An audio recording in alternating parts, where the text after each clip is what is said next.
Dosto, welcome once again to the India Today Roundtable here in Hyderabad ahead of the big Telangana elections. One key newsmaker is with us. Manik Rao Thackeray is Congress General Secretary in charge of Telangana, so has a very big responsibility. Thackeray ji ये बताइए, BJP कहती है कि हमारी majority आएगी, केसीआर कहते हैं उनकी मेजॉरिटी सर्टेन है. अब आप मुझे एक आंकड़ा दीजिए, 119 seats, how many seats is the Congress going to get? कोई टारगेट आपने रखा है? मिशन 50, 60, 70 क्या टारगेट है?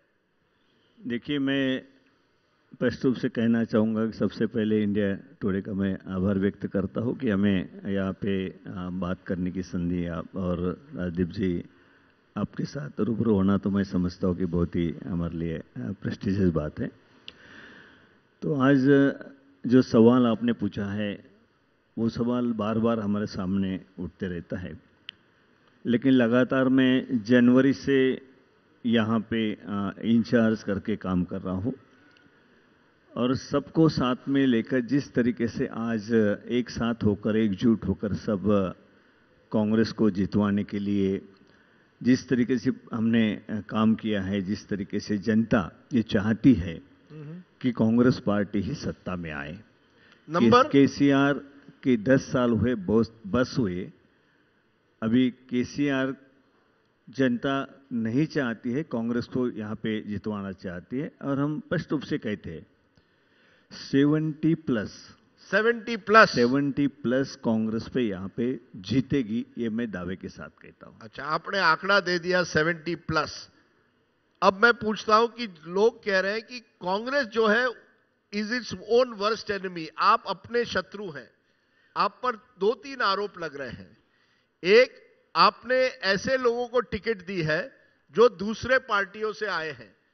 मुझे अभी एक पुराने कांग्रेसी कह रहे थे, प्लीज आस्क मानिक राव ठाकरे कि what happened to the original Congress worker. At least 35 of your MLAs have been, of your candidates have been in some other party. चुनाव के पहले वो आ गए, आपने उनको टिकट दे दिए. और इसके साथ उन्होंने और भी गंभीर आरोप किया कि आपने टिकट बेचे. आप पर आरोप लग रहा है कि 10-10 करोड़ में आप लोगों ने टिकट, कुछ तो 50 करोड़ में, कुछ 10 करोड़ में आपने टिकट बेचने का प्लान किया. पहले तो मैं इस आरोप को खारिज करूंगा, क्योंकि आप ये कहना चाहते हैं कि टिकट बेची गई या बाहर के कैंडिडेट को लाया. मैं ये बात मान्य करता हूं कि हमारे पास कैंडिडेट हमने बाहर से कुछ हमको उस तरीके से उनको टिकट देनी पड़ी बाहर से. हाँ, जैसे कि बाहर पार्टीज में तो वो हमारे साथ आए, उनको देना पड़ा. उसकी वजह भी आप जानते हैं, तेलंगाना की राजनीति कुछ जो 2018 में चुनाव हुए थे उसके बाद की राजनीति जानते हैं कि बहुत सारे एमएलए केसीआर ने हमारे 12 एमएलए को टीआरएस में लेके गए थे और जो हमारे कैंडिडेट थे उसमें से भी हमारे पास से काफ़ी जो उस असेंबली कॉन्स्टिट्यूंसी के लोग थे वो भी चले गए. एक थोड़ा खालीपन हमारे इसमें आ गया था कुछ कॉन्स्टिट्यूंसी के इसमें. तो हमें ये उस तरीके से ये करना पड़ा कि जहाँ जो जीत सकता है, जो हमारे पार्टी में आ सकते हैं, कैपेबल है उस तरीके से जीतने के लिए, तो उनको हमने टिकट दिलाया. इसका हमारे उस तरीके से स्थिति पैदा हुई थी यहाँ पर. आप जानते हैं कि 18 के बाद कितने सारे लोग केसीआर ने किसी को लालच देके, अलग अलग तरीके से लालच देके उन्होंने पार्टी को तोड़ने का ही काम किया. लेकिन जनवरी में मैं आया हूं. जनवरी में आने के बाद हमने ये किया कि सब तरफ हम अच्छी तरीके से चुनाव लड़ना चाहिए और एक साल के अंदर आज ये स्थिति आई है कि वहां पे एक एक जगह पे 10-10, 15-15, 20-20 कैंडिडेट आ गए. ये सब यूनिटी रहने के बाद ही आए. सब नेताओं में यूनिटी हुई. पीसीसी प्रेसिडेंट ने अपना बड़ी अच्छी तरीके से वर्क किया और एक हालात ऐसे बने कि अभी कांग्रेस जीत सकती है. कांग्रेस में जाने के बाद वहाँ हमको उसका एमएलए बनेंगे या उस तरीके से आगे हम मंत्री बनेंगे, ये सभी को लगता है. इसीलिए बड़े तादाद पे आज कांग्रेस की तरफ लोगों का आना शुरू हो गया है. बट मानिक राव ठाकरे जी, आपको क्या गारंटी है कि ये लोग वापस नहीं जाएंगे टीआरएस में, या ये लोग किसी और पार्टी में नहीं जाएंगे? Your own MP on a TV show the other day said कि हमको 59 सीट्स भी मिले तो कौन जानता है 14-15 जा सकते हैं in TRS. Let's be very clear. TRS last time broke your party. आपके 18-19 एमएलए हुए थे, उसमें से 13-14 चले गए. What is the guarantee that they won't go again?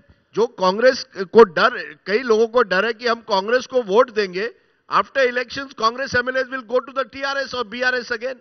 क्या गारंटी है कि ये लोग नहीं जाएंगे? देखिए, पहले ही मैंने आपका सवाल का जवाब दिया था कि हमें तेलंगाना की जनता जितवाना चाहती है और 70 सीट के आगे हम रहेंगे इस वक्त.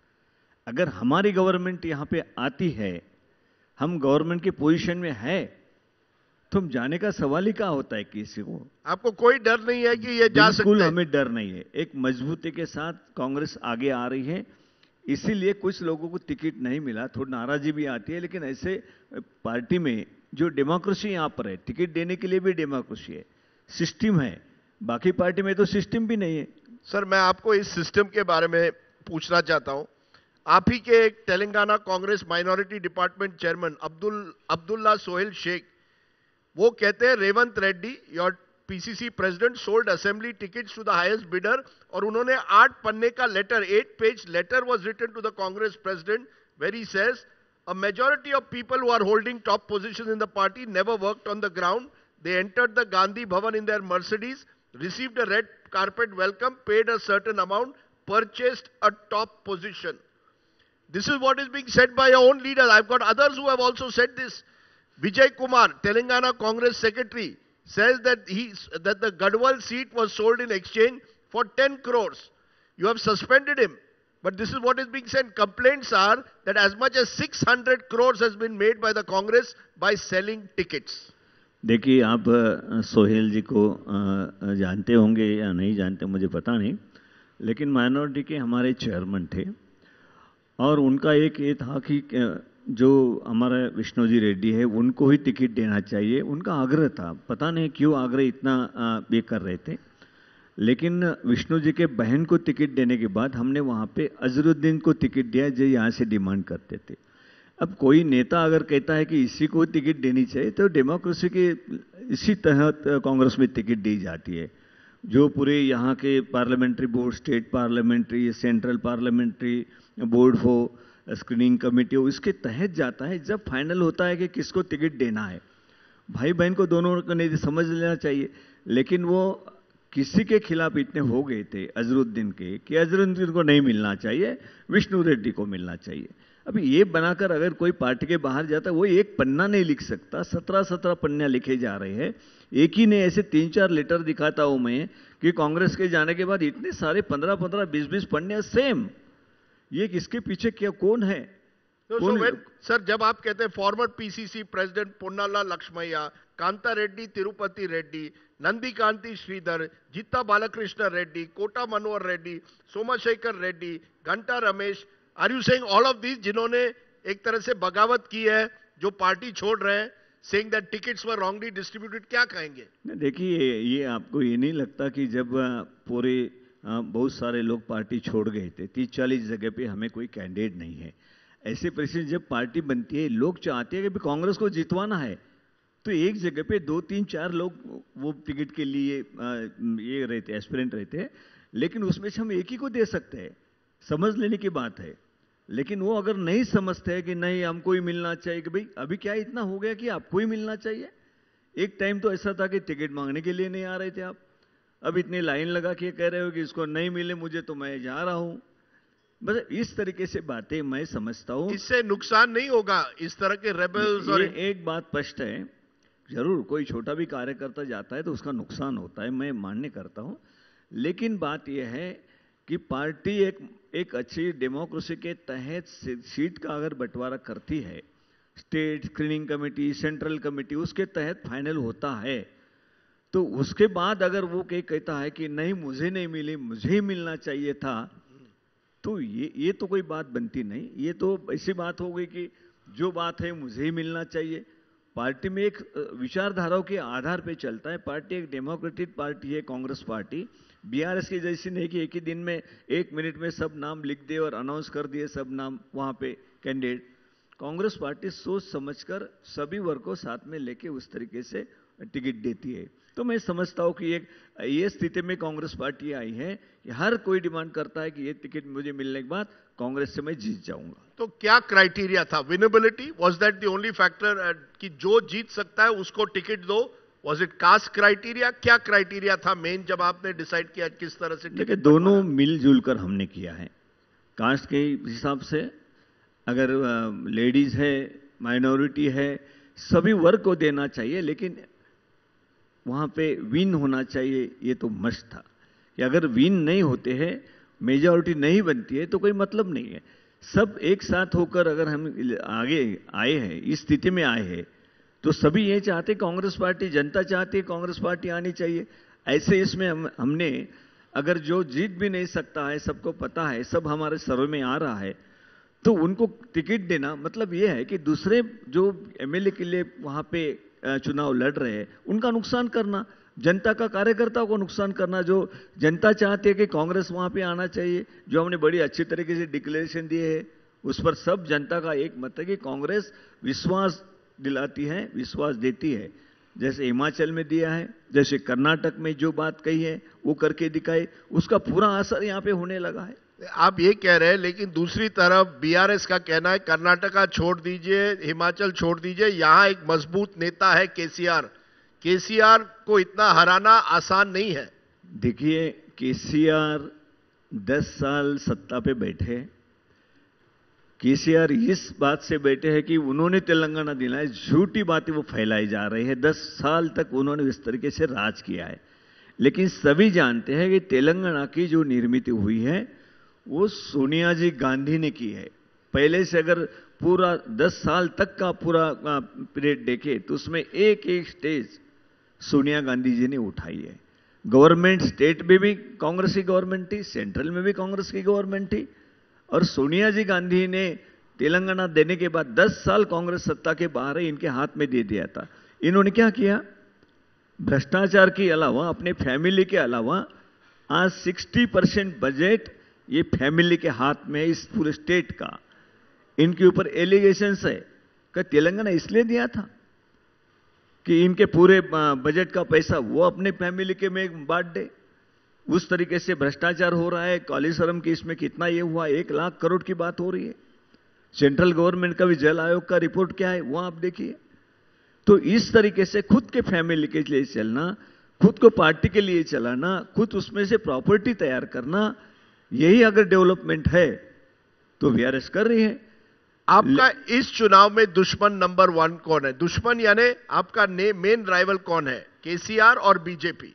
देखिए इसमें तो हम केसीआर, टीआरएस ये ओपन है। बीजेपी तो दूर दूर तक कोई नहीं है। वो तीसरे नंबर पे वो कहते होंगे या उनका कोई प्रवक्ता कहता होगा कि हम अच्छी तरह से तीसरे नंबर, बिल्कुल नहीं। किसी को भी आज तेलंगाना की जनता को पूछ लीजिए, वहां कोई यहाँ पे उनका वो एंटी केसीआर वोट डिवाइड कर सकती है। अगर बीजेपी को 10% से ज्यादा मिलने लगे तो वो आपका एंटी केसीआर वोट डिवाइड कर सकती है। आपको ये डर नहीं है कहीं ना कहीं कि बीजेपी को अगर वोट मिल जाए तो उसका फायदा तो केसीआर को होगा? देखिए अभी तक मैंने 1 साल से यहाँ पे इंचार्ज करके मैं हूं। पहली स्टेप तो ऐसी थी कि बीजेपी और केसीआर, ये मैं मान्य करता हूं, लेकिन जनवरी से जब मैं यहां पर आया हूं, सब एक साथ होकर काम करने लगे, सभी नेता एक साथ जुट होकर लड़ने लगे, तो वहां पे एक दिखाई दे रहा कि बीजेपी बड़ी तेजी के साथ नीचे जा रही है। और आते आते आप ये कह रहे कि 10% वो लेंगी, तो मैं बोलता हूं 10% मिले, आखिरी तक देखिए बीजेपी को कोई यहां पे नहीं करने वाला, सब कांग्रेस की तरफ आ रही है। केसीआर के भी कांग्रेस की तरफ आ रहे। केसीआर क्यों परेशान है? क्यों लगातार इस तरीके से प्रचार कांग्रेस के खिलाफ कर रहे? पहले तो नाम नहीं लेते थे। 4 महीने में जनवरी में आया हूं, मैं सभी यहां के तेलुगु चैनल जितने भी है, मैं तेलंगाना में रहा तो भी तेलुगु चैनल देखता हूं, और महाराष्ट्र में गया तो भी तेलुगु चैनल देखता हूं कि क्या चल रहा है, क्यों हमारा नाम नहीं आ रहा है। तो 3-4 महीने तक कोई दूर दूर तक कांग्रेस का नाम नहीं दिखाई देता। लेकिन आज अगर सही मायने में चैनल वहां पे चलाए तो हमें पेश देना पड़ रहा है, चैनल को भी देना पड़ रहा है, प्रिंट मीडिया को भी देना पड़ रहा है। इसका मतलब साफ है कि कांग्रेस बड़ी तेजी के साथ आगे बढ़ रही है। आखिर में माणिकराव ठाकरे, आप आते हैं महाराष्ट्र से। महाराष्ट्र में ये कहीं ना कहीं कांग्रेस पिछले कुछ सालों से थोड़ी कमजोर हुई है। क्या समझते हैं, क्या कांग्रेस वाकई तेलंगाना जैसे राज्य में ब्रेक थ्रू कर पाएगी, या ये केवल आप उम्मीद रखते हैं? ये आपके उम्मीद पर है। Telangana you are not as strong as Karnataka. Karnataka में आपका संगठन बहुत मजबूत था, तेलंगाना में उतना संगठन आपका मजबूत नहीं है। आपको लोगों को बाहर से इसी वजह से लाना पड़ा है।